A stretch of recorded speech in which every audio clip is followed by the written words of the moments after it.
नमस्ते। देखिए, इतिहास में ना कुछ कानून सिर्फ कागज पर लिखे शब्द नहीं होते, बल्कि वो आने वाले कल का पूरा नक्शा ही बना देते हैं। और आज हम ऐसे ही एक कानून की बात करने वाले हैं, 1793 का चार्टर एक्ट। ये वो एक्ट है जिसने बहुत ही चुपचाप तरीके से भारत में ब्रिटिश शासन की जड़ों को और भी गहरा कर दिया। मतलब व्यापार के पर्दे के पीछे सत्ता का एक बिल्कुल नया ढांचा तैयार कर दिया गया था। तो चलिए समझते हैं कि ये सब हुआ कैसे। तो हम जो भी बात करेंगे, जो भी विश्लेषण करेंगे, वो सीधे 1793 के चार्टर एक्ट के मूल पाठ पर आधारित है। आप इसे ऐसे समझ सकते हैं कि यह 1773 के रेगुलेटिंग एक्ट का एक तरह से सीक्वल था। एक ऐसा कदम जिसने भारत में कंपनी के शासन की दिशा को हमेशा हमेशा के लिए बदल कर रख दिया। अच्छा, तो इस एक्ट को पूरी तरह समझने के लिए हम इसे 4 हिस्सों में देखेंगे। सबसे पहले कंपनी के व्यापारिक हित, यानी उन्होंने अपना खजाना कैसे भरा। फिर शक्ति का केंद्रीकरण, मतलब कैसे सारी पावर एक ही जगह सिमट गई। इसके बाद हम प्रशासनिक और वित्तीय प्रावधानों पर नजर डालेंगे जो पर्दे के पीछे हुए। और आखिर में इन सबको जोड़कर देखेंगे कि इस अधिनियम का असल सार क्या था। तो चलिए शुरू करते हैं अपने पहले पॉइंट से, यानी कंपनी के व्यापारिक हित। देखिए, ईस्ट इंडिया कंपनी आखिर थी तो एक व्यापारिक कंपनी ही ना, तो सबसे पहले बात पैसे की ही होगी। तो देखते हैं कि इस एक्ट ने उनकी तिजोरियों को और भरने में कैसे मदद की। तो इस एक्ट का पहला और सबसे बड़ा कदम क्या था? कंपनी को अगले 20 सालों के लिए भारत के साथ व्यापार करने का, आप कह सकते हैं, एक एक्सक्लूसिव पास मिल गया, एक मोनोपोली। इसका मतलब ये था कि कोई और ब्रिटिश कंपनी या व्यापारी इस मैदान में उतर ही नहीं सकता था। ये तो सीधे सीधे कंपनी के मुनाफे पर एक गारंटी की मोहर लगाने जैसा। और सुनिए, बात सिर्फ इस मोनोपोली पर ही खत्म नहीं हुई। कंपनी को अपने इन्वेस्टर्स को जो डिविडेंड दिया जाता था, उसे 10% तक बढ़ाने की इजाजत भी मिल गई। अब ये कंपनी और उसके शेयर होल्डर्स के लिए एक सीधी सीधी फाइनेंशियल जीत थी, जिसने उनके इरादों को और भी पक्का कर दिया।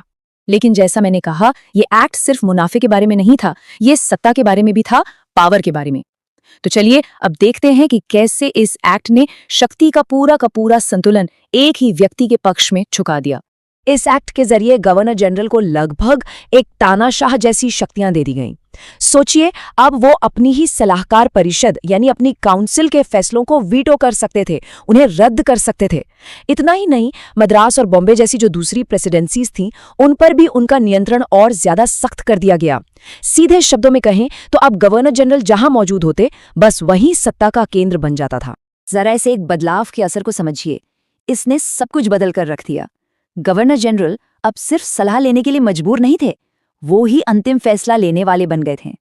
इसी एक शक्ति ने उन्हें भारत में ब्रिटिश प्रशासन का एक निर्विवाद, मतलब अनडिस्प्यूटेड हेड बना दिया।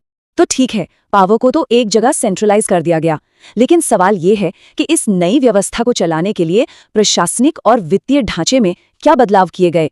चलिए अब इसका पता लगाते हैं। देखिए, सत्ता को बनाए रखने के लिए एक मजबूत एडमिनिस्ट्रेटिव और फाइनेंशियल सिस्टम तो चाहिए ही होता है, और इस एक्ट ने कुछ ऐसे ही बड़े चतुर बदलाव किए जो सीधे सीधे ब्रिटिश खजाने को फायदा पहुंचाते थे और भारत पर उनकी पकड़ को और भी मजबूत करते थे।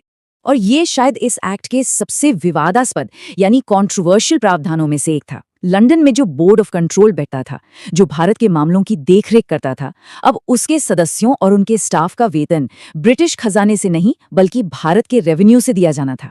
इसका मतलब बिल्कुल साफ था, भारत पर शासन करने का पूरा वित्तीय बोझ अब खुद भारतीयों पर ही डाल दिया गया था। अंग्रेज अपने नियंत्रण में किसी भी तरह का कोई वैक्यूम या खालीपन नहीं चाहते थे। इसीलिए ये पक्का करने के लिए एक नियम बनाया गया कि अगर गवर्नर जनरल कभी अनुपस्थित हों तो शासन में कोई रुकावट ना आए। उनकी जगह पर फौरन एक अस्थायी नियुक्ति की जा सकती थी, ताकि सत्ता का जो फ्लो है वो बना रहे।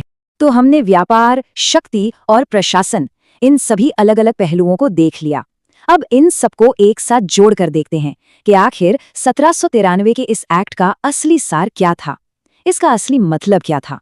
तो सार ये है कि 1793 का चार्टर एक्ट एक बहुत ही महत्वपूर्ण मोड़ था। ये वो पल था जब ईस्ट इंडिया कंपनी ने एक व्यापारी का चोला पूरी तरह से उतारकर एक शासक का मुकुट पहन लिया था। अब व्यापार तो बस एक बहाना रह गया था, असली मकसद तो भारत पर राजनीतिक और प्रशासनिक नियंत्रण को मजबूत करना। और अब एक सवाल सबके लिए, ये अधिनियम भारत पर ब्रिटिश नियंत्रण को मजबूत करने की जो लंबी प्रक्रिया थी, उसमें एक महत्वपूर्ण कड़ी क्यों था? ये सोचने वाली बात है कि कैसे इसके प्रावधानों ने आने वाले दशकों में भारत की नियति को एक नया आकार दिया। इस पर जरूर सोचिएगा।